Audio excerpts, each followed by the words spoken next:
as you walk down a road in a town, you see photographs, you see advertising hoardings, you see shop windows, you see people you know or don't know in all sorts of extraordinary situations, but also your memory is at play. You remember things quite unbidden come into your mind, images, memories. And all these things, it seems to me, operate at the same time in your imagination, in your inner eye. I like to try and make paintings which in some way reflect that complexity. The work that really I enjoy making is where I'm able to juxtapose sometimes very disparate objects, sometimes things which in being juxtaposed, they clash visually. They set up what you might call in musical terms a discord. They invite more questions than they answer. It seems to me this is how we live our daily lives. It seems to me you never just see the world as it is.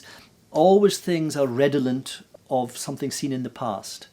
And these images overlay what you're seeing at that moment.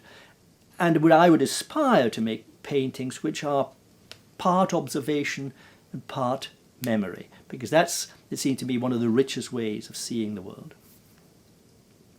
This was a work made by my old Aunt May. She was an amateur China painter. Here's an Indian miniature, which I collected somewhere in Rajasthan.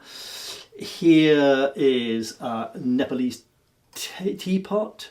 And here little animals' hands from, well, the garden. There's a mole. Here's a monkey skull, which I got in Thailand.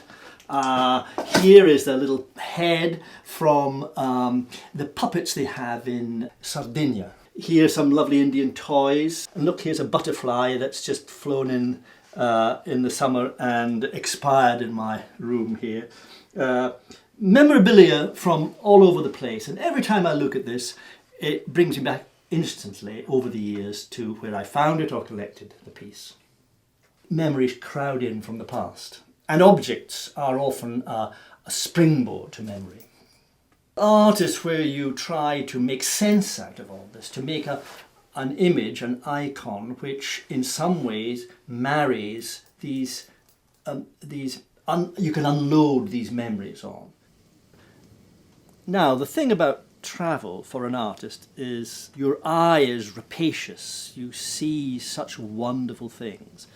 And I think the first instinct is simply to copy, simply to put down what you saw. It seems to me that a more mature activity, a more authentic activity occurs when you make these raw images your own and they become part of the way you see the world. So at worst, I would say I'm a bit of a magpie, a bit of a borrower. In the works that I think are more successful, I manage to combine hints of this rich background in a construct which is my own. I am putting together, how shall I say, characters in a play. Would that be one way of putting it? But I'm unsure at the moment what's going to happen. I've got this female figure drawing on a wall. The wall becomes simply atmosphere. Here's a figure. I had a little cat there, but the cat has changed to a dog. I have this drawing of a dog, and I'm trying to fit it in there at a different scale. Up here are sort of memories, really based upon the way that Chinese painting describes distance and memory. The crane is symbolic. Here's a little wood, and the style is quite different from this kind of painting, which, shall we call it, a realism or a verisimilitude.